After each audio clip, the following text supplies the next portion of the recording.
राम मंदिर की कमेटी वाले, अगर चोर को हम चोर कहते हैं और तुम उसके सपोर्ट में आते हो, तो चोर की मदद करने वाला भी उतना ही गुनाहगार है जितना चोरी करने वाला। और भारत के प्रधानमंत्री का सेक्रेटरी नृपेंद्र मिश्रा, क्या नाम है उसका, वो उस कमेटी का मेंबर है।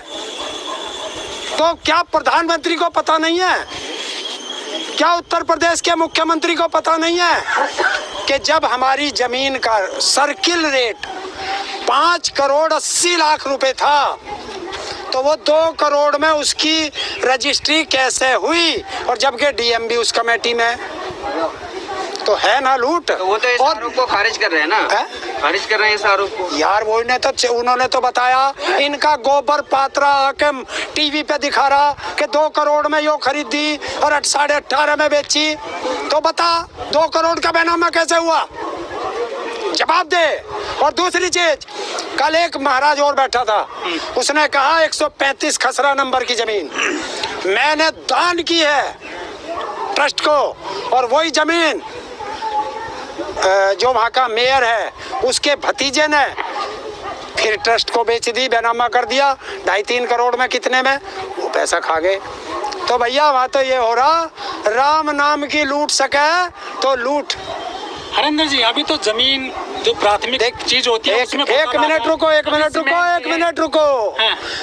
ये जमीन घोटाला तो एक टेलर है, पिक्चर अभी बाकी है।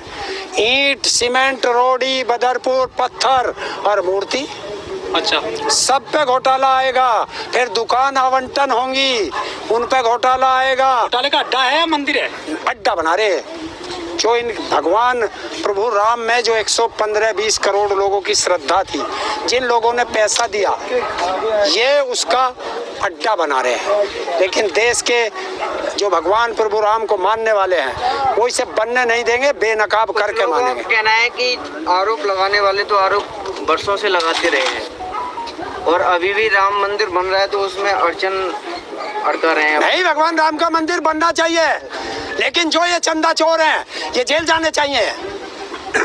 किसने मना करी भगवान राम का मंदिर बनाने को? बनना चाहिए, सबकी आस्था है।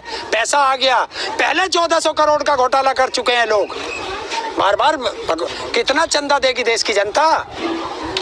लेकिन जो देश की जनता चंदा दे रही है वो कहीं निकल के भी सामने नहीं आ रही कि हमारा चंदा आपने लूट लिया, चोरी कर लिया, विरोध करने के लिए। देखिए, हिंदुस्तान की जो जनता है वो जब एक बार दान कर देती है तो दान मांगती नहीं है वापस। अच्छा। दान दिया हुआ वापस नहीं लेता हिंदुस्तान का नागरिक। तो ये तो वो है, दान दे दिया, अब उसे वापस थोड़ा ही मांगेगा कोई। अच्छा, वो तो प्रभु राम का मंदिर बनाने के लिए दिया हमने, और ये उसमें लूट मचा रहे हैं। तो ये जो चुनाव आ रहे हैं 2022 में विधानसभा के यूपी में, कुछ ये मामला आएगा उसमें? देखिए, देश की जनता समझ चुकी कि ये हिंदू धर्म पे का नाम पे और हिंदू के सबसे बड़े ठेकेदार बन के, ये हिंदू के धर्म के सबसे बड़े दुश्मन अगर कोई है तो वो बीजेपी और आरएसएस है। अच्छा जी हाँ। हरेंद्र जी, 2014 में चुनाव लड़ा था मोदी जी ने कि काला धन लाएंगे, लेकिन मोदी जी उस पर 2 शब्द नहीं बोल रहे हैं। उस जो 220% बढ़ गया है काला धन स्विस बैंक में। यार चोर चोर मौसेरे भाई कैसे बोल जाएंगे? चोर भी मैं और थानेदार भी मैं कैसे बोल लूंगा भाई? देश लूट रहा है तो ये फिर मैं वही शब्द बता देता हूँ कि जिस तरह रोम जल रहा था और वहाँ का जो राजा था नीरो, वो बंसी बजा रहा था, और आज भारत लूट रहा है और हमारा जो राजा बना बैठा है वो अपना महल बना रहा है, महल में बैठा। आप कह रहे हो देश लूट रहा है, लेकिन वहीं दूसरे लोग कह रहे हैं कि देश का डंका बज रहा है विदेशों में। देखिए, कौन कह रहा है? आरएसएस का होगा या बीजेपी का होगा? तीसरा आदमी बता दो, देश का जो देशभक्त होगा उससे पूछवा दो। अभी ये आरएसएस हमारे प्रधानमंत्री लोकप्रिय हैं, सबसे ज्यादा लोकप्रिय हैं अभी भी। किसने बताया? सर्वे करती है एजेंसी बता रही। किसने करा? विदेशी एजेंसी। कोई विदेशी एजेंसी नहीं, एबीपी न्यूज है, और उस पर वही रूबी का लियाकत है जो अभी कोविड में कांग्रेस वालों से और विपक्ष वालों से बेड मांगती फिरती और वो इंजेक्शन मांगती फिरती और ऑक्सीजन मांगती फिरती, फिर आ गई। इन्हें शर्म नहीं आती कि देश के इतना खिलाफ बोल के सांझ को ये अपने बच्चों से कैसे नजर मिलाते होंगे? अच्छा, तो क्या लग रहा है 2022 में कुछ किसानों को आंदोलन असर डाल पाएगा? बिल्कुल, हमने वो खुराक बना दी ना। अब तो रोज एक एक टैबलेट दे रहे हैं ना, इनकी मिर्गी ठीक कर देंगे 3 साल में।